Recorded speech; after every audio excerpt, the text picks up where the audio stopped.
台南市西区扶轮社上午伫个社长吕连金、甲新社长当选人林广燕的带领，现场出席的还有几位前社长甲顾问等。透过台南市议会议长曲丽丽的牵线，每年颁发清寒奖助学金，予学区内的二林国小甲协进国小，15冬来毋捌中断。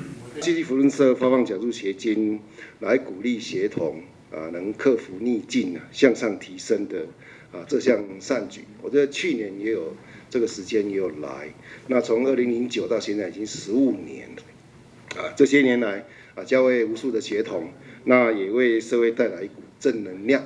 我们今天做了这些的很多善与爱的传承，希望我们这些同学也可以把这个善与爱传承下来，发扬光大。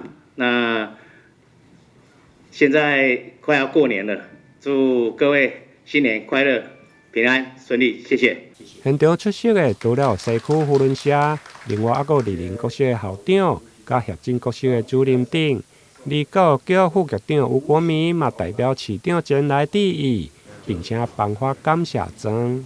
很难得，15年了，持续15年西区扶轮社都一直在地方默默的贡献，提供给2位学校一些贫困孩童的一些奖助学金。我们希望所有领奖的孩子们都能汲取，取之于社会，用之于社会。那今天接到善心人士的帮忙，等到以后我们长大到社会有成就以后，我们也不要忘记回馈这个社会。西区扶轮社社友每一位来自各行各业，而且拢是经营事业有成。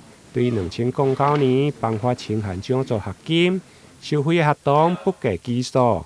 今年总共有38位学生获颁奖助学金，每人3000块。上午无出席的学生嘛，将由校长甲主任早回转交。台南新闻联跟采访报道。